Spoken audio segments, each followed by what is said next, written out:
কল্যাণী ইউনিভার্সিটির অন্তর্গত বিভিন্ন কলেজে যে সমস্ত ছাত্রছাত্রী 6th সেমিস্টারে পড়াশোনা করছো এবং তোমাদের বাংলা অনার্স রয়েছে, তোমাদের জন্য এই ভিডিওটি অবশ্যই ভিডিওটি শেষ পর্যন্ত দেখবে, কোনো রকম স্কিপ করবে না, তাহলে তোমাদেরই প্রয়োজনীয় ইনফরমেশন তোমরা জানতে পারবে না। দেখে নাও Kalyani university 6th semester Bangla honours CC 13 পেপারের সিলেবাস এবং সাজেশন দুটোই উপস্থাপন করব। তোমরা ভিডিওটি অবশ্যই দেখবে। ভিডিওটি যদি মাঝ থেকে স্কিপ করে তোমরা দেখো তাহলে প্রয়োজনীয় ইনফরমেশন তোমরা জানতে পারবে না, তাহলে তোমাদের কাছে ভুল ইনফরমেশন থাকবে। দেখো, পরিবেশ ভাবনা ও বাংলা সাহিত্য 5 ও 10 মার্কের প্রশ্নের সাজেশন উপস্থাপন করব। তার আগে সিলেবাসে কী রয়েছে সেটা অবশ্যই তোমরা দেখে নাও। আর আমাদের কাছে যদি সিলেবাস অনুযায়ী প্রশ্নোত্তরের PDF কপি সংগ্রহ করতে চাও, নোটস রেডি হয়ে গেছে, 4টি পেপারের তোমরা সংগ্রহ করে নিতে পারো। প্রতি পেপারের জন্য 250 টাকা করে পেমেন্ট করতে হবে। 4টি পেপারের জন্য মোট 1000 টাকা পেমেন্ট করতে হবে। একদম 1000 টাকায় কমপ্লিট নোটস পেয়ে যাবে। এর বাইরে কিছু পড়ার প্রয়োজন হবে না, পরীক্ষায় 100% কমন পাবে। দেখো, 5 ও 10 মার্কের প্রশ্নের সাজেশন 2025। 1 নম্বর প্রশ্ন, প্রাচীন বাংলা সাহিত্যের প্রকৃতি ভাবনার পরিচয় দাও। 2 নম্বর প্রশ্ন, মধ্যযুগের বাংলা সাহিত্যের প্রকৃতি ভাবনা কিভাবে পরিস্ফুটিত হয়েছে আলোচনা করো। রবীন্দ্র সাহিত্যে পরিবেশ ভাবনার পরিচয় দাও। ছোট গল্পে পরিবেশ ভাবনা, প্রবন্ধে পরিবেশ ভাবনা ইত্যাদি। তারপরে দেখো, মানুষ আর প্রকৃতি ও পরিবেশ তো ভিন্ন নয়, মানুষ যদিও মানুষ তার সব সময় মনে রাখে না, উক্তিটির যথার্থতা বিচার করো। এখানে অথবা প্রশ্ন রয়েছে। তারপরে জীবনানন্দ দাশকে প্রকৃতি প্রেমিক কবি বলা হয় কেন, উক্তিটির যথার্থতা বিচার করে নিরূপণ করো, অর্থাৎ তুমি এই যুক্তিটি বিচার করো। 6 নম্বর প্রশ্ন, সাম্প্রতিক বহু উপন্যাসে উঠে এসেছে পরিবেশের নানা সংকট উদাহরণ সহ আলোচনা করো। এরপরে দেখো, কবিতা থেকে প্রশ্ন, রূপসী বাংলা। 1 নম্বর প্রশ্ন, রূপসী বাংলা কবিতার বিষয়বস্তু আলোচনা করো, অথবা রূপসী বাংলা কবিতায় কবির জন্মভূমির প্রতি যে সীমাহীন আসক্তি ফুটে উঠেছে তা আলোচনা করো। 2 নম্বর প্রশ্ন, রূপসী বাংলা কবিতার নামকরণের সার্থকতা বিচার করো। 3 নম্বর প্রশ্ন, তারই নিচে শুয়ে থাকি যেন আমি অর্ধনারীশ্বর কার লেখা, কোন কবিতার অংশ। অর্ধনারীশ্বর কি অংশটির তাৎপর্য বিশ্লেষণ করো। 4 নম্বর প্রশ্ন, তবু যেন মরি আমি এই মাঠ ঘাটের ভিতরে, কোন কবিতায় কার কেন এই আকাঙ্ক্ষা। 5 নম্বর প্রশ্ন, হৃদয়ে ক্ষুদের গন্ধ লেগে আছে আকাঙ্ক্ষার, কার লেখা কোন কবিতার অংশটির তাৎপর্য বিশ্লেষণ করো। 6 নম্বর প্রশ্ন, তোমার বুকের থেকে একদিন চলে যাব তোমার সন্তান, কার লেখা কোন কবিতার অংশটির তাৎপর্য বিশ্লেষণ করো। তারপরে প্রশ্ন, যেন ইঙ্গিতে নক্ষত্র ঝরে, তাৎপর্য বিশ্লেষণ করো। এখানে অথবা দিয়ে আরও প্রশ্ন তুলে ধরা হয়েছে, দেখে নাও। আমারে কুড়ায়ে নেবে মেঠো ইঁদুরের মতো মরণের ঘরে, উদ্ধৃত অংশটির তাৎপর্য বিচার করো। এখানে আরও অথবা দিয়ে প্রশ্ন তুলে ধরা হয়েছে, তোমরা দেখে নিতে পারো। ছিঁড়ে ফেলে গাংচিলে শালিকের প্রাণ, তাৎপর্য বিশ্লেষণ করো, বা উদ্ধৃত উক্তিটি কোন কবিতার কার লেখা। সমস্তভাবে উত্তর লেখা রয়েছে। তোমরা আমাদের কাছে নোট সংগ্রহ করলে ভীষণভাবে উপকৃত হবে। তোমরা এই নোট সংগ্রহের জন্য বিভিন্ন দূর দূরান্তে ছোটাছুটি করো এবং প্রচুর অর্থ এবং সময় ব্যয় করো, কারণ যাতায়াত খরচ রয়েছে, টিফিন খরচ রয়েছে। তারপর প্রতিদিন তোমরা 5-6 ঘন্টা সময় নষ্ট করো। যারা 30 কিলোমিটার 40 কিলোমিটার দূরে যাও তাদের সারা দিনটা নষ্ট হয়। তোমরা এইভাবে সময় নষ্ট করো না, তোমরা আমাদের কাছ থেকে নোট সংগ্রহ করো এবং ঘরে বসে পড়াশোনা করো। এত সময়, যে সময়টুকু তুমি ব্যয় করছো তার যদি 4 ভাগের 1 ভাগ সময় পড়াশোনার কাজে ব্যবহার করো, আমাদের কাছে নোট সংগ্রহ করে, তোমাদের পরীক্ষা খুব ভালো হবে, 100% গ্যারেন্টি দিয়ে বলছি। তোমরা নিশ্চিত থাকো, আমাদের কাছে নোট সংগ্রহ করো, পরীক্ষায় 100% কমন পাবে। প্রতি পেপারের জন্য 250 টাকা পেমেন্ট করতে হবে। 4টি পেপারে 1000 টাকা পেমেন্ট করতে হবে। এই 1000 টাকা তোমার 1 মাসের যে নোট সংগ্রহের জন্য বিভিন্ন টিউটার বা বিভিন্ন কোচিং সেন্টারে ছোটাছুটি করো, তোমার 1 মাসে 1000 টাকার বেশি খরচ হয়। তুমি সমস্ত হিসাব যদি করো তাহলে দেখতে পাবে। তারপরে দেখো, 8 নম্বর প্রশ্ন, কখনো মরণ আসে কে বা জানে, কার লেখা কোন কবিতার অংশ, কবির মনোভাবের পরিচয় দাও। রূপসী বাংলা কবিতায় কবির মৃত্যুর আভাসিত 3টি উপমা উদাহরণ সহ আলোচনা করো। তারপরে প্রশ্ন, গাছ কবিতা থেকে, গাছ কবিতানুসারে অমিয় চক্রবর্তীর বৃক্ষ চেতনার পরিচয় দাও, অথবা গাছ কবিতার মর্মার্থ বিচার করো। এখানে আরও অথবা দেওয়া দিয়ে প্রশ্ন রয়েছে। তারপরে দেখো, গাছ কবিতার নামকরণের সার্থকতা বিচার করো। তারপরে দেখো, সর্বহীন আছে তবু সর্বমাঝে, কার লেখা কোন কবিতার অংশটির তাৎপর্য বিশ্লেষণ করো। 4 নম্বর প্রশ্ন, তবু আজ সবারে সে পাই, কার লেখা কোন কবিতার অংশ, সে কে, সবারে সে কিভাবে পায়। তারপরে দেখো আগামী কবিতা থেকে প্রশ্ন। আগামী কবিতায় কবি ক্ষুদ্র অঙ্কুরিত বীজের মধ্য দিয়ে ভাবি কালের সম্ভাবনা যে চিত্র তুলে ধরেছেন তা নিজের ভাষায় পরিস্ফুট করো। এখানে অথবা প্রশ্ন দেওয়া রয়েছে, অথবা প্রশ্নগুলো দেখে নিতে পারো। আমাদের কাছে নোট সংগ্রহ করলে তোমরা ভীষণভাবে উপকৃত হবে, কারণ বিভিন্নভাবে পরীক্ষায় প্রশ্ন আসে। সেই প্রশ্নগুলো তুলে দেওয়া আছে বিগত সালের, যে 2023 সালে এই নতুন সিলেবাস অনুযায়ী প্রথম পরীক্ষা হয়েছে, সেই প্রশ্নটিও তুলে দেওয়া রয়েছে। তোমরা একদম নিশ্চিন্ত আমাদের কাছে নোট সংগ্রহ করলে একদম টেনশন ফ্রি থাকতে পারবে এবং পরীক্ষায় টেনশন ফ্রিভাবে পরীক্ষা দিতে পারবে এবং 100% কমন পাবে। আগামী কবিতায় নামকরণের সার্থকতা বিচার করো। এখানে অনেকগুলো অথবা দেওয়া রয়েছে। তারপর জ্বর নয়, মৃত্যু নয়, নয় অন্ধকারের খনিজ, কার লেখা কোন কবিতার অংশ, বক্তাকে উদ্ধৃত অংশটির তাৎপর্য বিশ্লেষণ করো। আমাদের 4টি পেপারের নোটস রেডি হয়ে গেছে, সাজেশন আপলোড করা হয়নি কারণ ভীষণ ব্যস্ততার কারণে সময় পাইনি। তোমরা এখনই নিচে দেওয়া হোয়াটসঅ্যাপ নাম্বারে যোগাযোগ করো। এটাই PhonePe, Google pay, Paytm number. এই নাম্বারে পেমেন্ট করে তোমাদের পেমেন্টের অরিজিনাল রিসিভ কপিটি আমাদের হোয়াটসঅ্যাপে পাঠাতে হবে। আর যদি নিজের PhonePe, Google pay, Paytm number না থাকে, তুমি যে কোনো নাম্বার থেকে পেমেন্ট করতে পারো। পেমেন্টের সাকসেসফুল মেসেজটি তোমার মোবাইল থেকে ছবি তুলে পাঠাবে, যেন ডেট এবং টাইম পরিষ্কারভাবে বোঝা যায়, কারণ আমরা পেমেন্ট চেক করার পর তোমাদের পিডিএফ দেওয়া হবে। অনেক ক্ষেত্রে আমরা রাস্তাঘাটে থাকি বা মিটিংয়ে থাকি, ব্যস্ত থাকি, তখন তোমরা ফোনের পর ফোন করবে না, তোমরা পেমেন্ট করে অপেক্ষা করবে।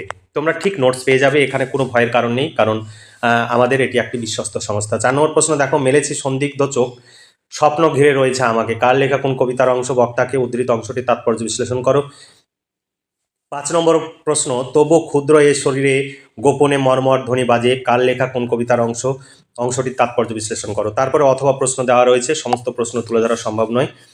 তারপরে দেখো, একই মাটিতে পুষ্ট তোমাদের আপনার জন, কার লেখা কোন কবিতার অংশটি তাৎপর্য বিশ্লেষণ করো। তারপর ছায়ার জন্য, এই কবিতা থেকে প্রশ্ন, ছায়ার জন্য কবিতার সারমর্ম বা বিষয়বস্তু বা ভাববস্তু আলোচনা করো। 2 নম্বর প্রশ্ন, সুনীল গঙ্গোপাধ্যায়ের ছায়ার জন্য কবিতার নামকরণের সার্থকতা বিচার করো। 3 নম্বর প্রশ্ন, সুনীল গঙ্গোপাধ্যায়ের ছায়ার জন্য কবিতার প্রকৃতি ভাবনার পরিচয় দাও। তারপরে প্রশ্ন দেখো, ছোট গল্প থেকে গাছ, জ্যোতিরিন্দ্র নন্দীর লেখা। গাছ গল্পে কিভাবে গাছ একটি চরিত্র হয়ে উঠেছে তা আলোচনা করো। 2 নম্বর প্রশ্ন, গাছ গল্প অবলম্বনে গল্পকারের প্রকৃতি প্রেমের পরিচয় দাও।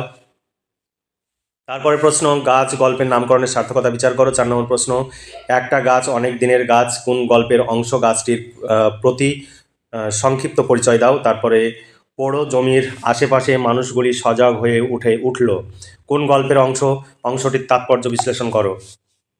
এখানে আরও অথবা প্রশ্ন দেওয়া রয়েছে, দেখে নিতে পারো। তারপর দেখো, গাছ নতুন করে ভয় পেল, কোন গাছ নতুন করে সে ভয় পেল কেন। তারপর 7 নম্বর প্রশ্ন, গাছ গল্পটিতে একটি গাছকে কেন্দ্র করে সমাজ জীবনের যে খণ্ডচিত্র অঙ্কিত হয়েছে তার পরিচয় দাও। 8 নম্বর প্রশ্ন, এই গাছ দুষ্টু, এই গাছ শয়তান, একে এখান থেকে সরিয়ে দাও কোন গল্পের অংশ। এখানে কোন গাছের কথা বলা হয়েছে, বক্তব্যের মধ্য দিয়ে বক্তা এই বক্তব্যের বক্তাকে তাৎপর্য বিশ্লেষণ করো। তারপরে অথবা দিয়ে আরও প্রশ্ন রয়েছে।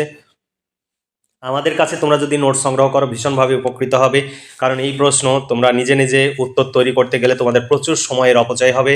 তোমরা নিজেরা তৈরি করে নিতে পারো, তবে প্রচুর সময়ের অপচয় হবে। তাছাড়া এই নোটস তৈরি করতে গেলে তোমরা যে বই কিনবে, সেই বই কিনতে গেলে এর চাইতে ডবল খরচ পড়ে যাবে। 9 নম্বর প্রশ্ন, নীরব থেকে অবিচল থেকে জগৎটাকে দেখছে, উৎস নির্দেশ করে উদ্ধৃত মন্তব্যটি ব্যাখ্যা করো। 10 নম্বর প্রশ্ন, বুঝি গাছ তার কাছে গোলাপের মতো সুন্দর, উদ্ধৃত মন্তব্যটির তাৎপর্য বিশ্লেষণ করো। 11 নম্বর প্রশ্ন, পাড়ার মানুষগুলি নতুন করে ভাবতে শুরু করলো, পাড়ার মানুষগুলি নতুন করে ভাবতে শুরু করার কারণ ব্যাখ্যা করো। 8 নম্বর প্রশ্ন, গাছকে কেন্দ্র করে নারী পুরুষের দৃষ্টিভঙ্গিগত পার্থক্য আলোচনা করো। অশ্বত্থ বিমল করের লেখা গল্প থেকে প্রশ্ন, অসত্য গল্পে রেণু চরিত্রটি বিশ্লেষণ করো। 2 নম্বর প্রশ্ন, অসত্য গল্পের নামকরণের সার্থকতা বিচার করো। অসত্য গল্পের নারী নবনী চরিত্রটি বিশ্লেষণ করো। অসত্য গল্পের ভাববস্তু বা বিষয়বস্তু আলোচনা করো। তারপরে নবনী ও রেণুর সংসার কেমন ছিল। মহাপ্রাণের ঋণ গল্প থেকে প্রশ্ন। 1 নম্বর প্রশ্ন, মহাপ্রাণের ঋণ গল্পের বিষয়বস্তু বা মূল ভাববস্তু আলোচনা করো। 2 নম্বর প্রশ্ন, মহাপ্রাণের ঋণ গল্পের নামকরণের সার্থকতা বিচার করো।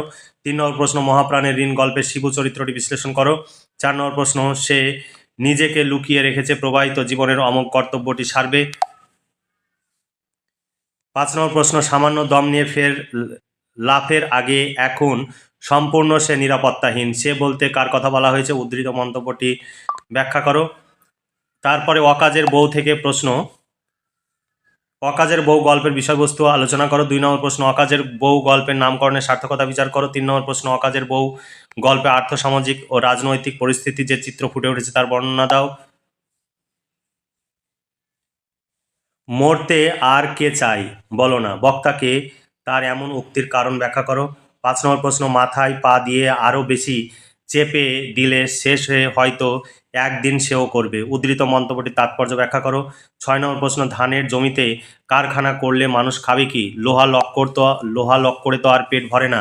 কোন প্রসঙ্গে উদ্ধৃত মন্তব্যটি করা হয়েছে? উদ্ধৃত মন্তব্যটির সারমর্ম ব্যাখ্যা করো। সব এখানে পয়সার কাঙাল, বক্তাকে এখানে এমন মন্তব্য করার কারণ কি? তারপরে রবীন্দ্রনাথ ঠাকুরের প্রবন্ধ থেকে প্রশ্ন, অরণ্য দেবতা প্রবন্ধে রবীন্দ্রনাথের প্রকৃতি প্রেমের পরিচয় দাও। 2 নম্বর প্রশ্ন, অরণ্য দেবতা প্রবন্ধ অনুসারে অরণ্য ধ্বংসের ফলে কি কি সমস্যা দেখা দিয়েছে সেই সম্পর্কে সংক্ষিপ্ত আলোচনা করো। হলকর্ষণ প্রবন্ধ থেকে তোমাদের প্রশ্ন, হলকর্ষণ প্রবন্ধের মূল বিষয়বস্তু আলোচনা করো। হলকর্ষণ প্রবন্ধে পরিবেশ প্রীতির পরিচয় দাও।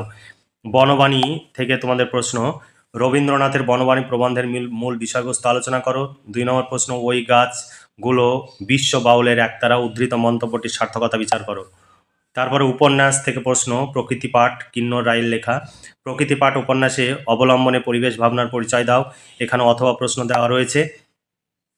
2 নম্বর প্রশ্ন, প্রকৃতি পাঠ উপন্যাসের নামকরণের সার্থকতা বিচার করো। 3 নম্বর প্রশ্ন, প্রকৃতি পাঠ উপন্যাসের সতী প্রসন্ন চরিত্রটি বিশ্লেষণ করো। 4 নম্বর প্রশ্ন, প্রকৃতি পাঠ উপন্যাসে প্রকৃতির চারিত্রিক ভূমিকা আলোচনা করো। প্রকৃতি পাঠ উপন্যাসে অরিন চরিত্রটি বিশ্লেষণ করো।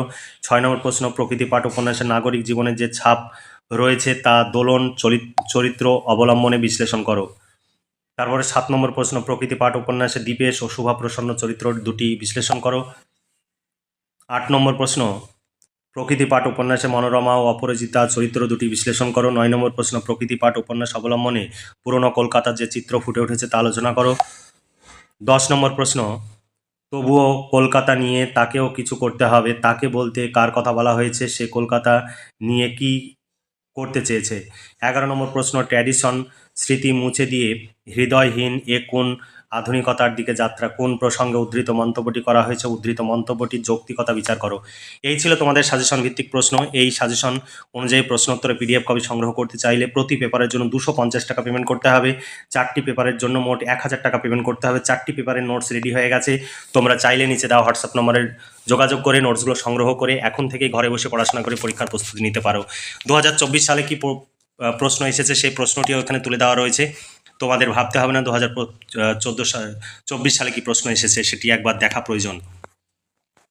সুন্দর করে উত্তর দেওয়া রয়েছে। তোমরা ডেমো দেখতে চাও, এখানে ডেমো দেখানো হচ্ছে, তোমরা দেখে নিতে পারো। এখানে তোমাদের পরিষ্কার দেখানো হচ্ছে, তোমরা দেখে নাও। এর বাইরে তোমাদের কিচ্ছু ভাবতে হবে না। উত্তর সব সুন্দর করে পয়েন্টস আকারে উত্তর লেখা রয়েছে এবং এইভাবে তোমরা যদি পরীক্ষার খাতায় লিখতে পারো খুব ভালো মার্কস পাবে এবং খুব ভালো রেজাল্ট হবে। তাহলে তোমরা এই পর্যন্তই। তোমরা খুব ভালো থেকো, সুস্থ থেকো এবং খুব ভালোভাবে পড়াশোনা করে পরীক্ষার প্রস্তুতি নাও। এই শুভকামনা জানিয়ে আজকের ভিডিওটি এখানে সমাপ্তি ঘোষণা করছি।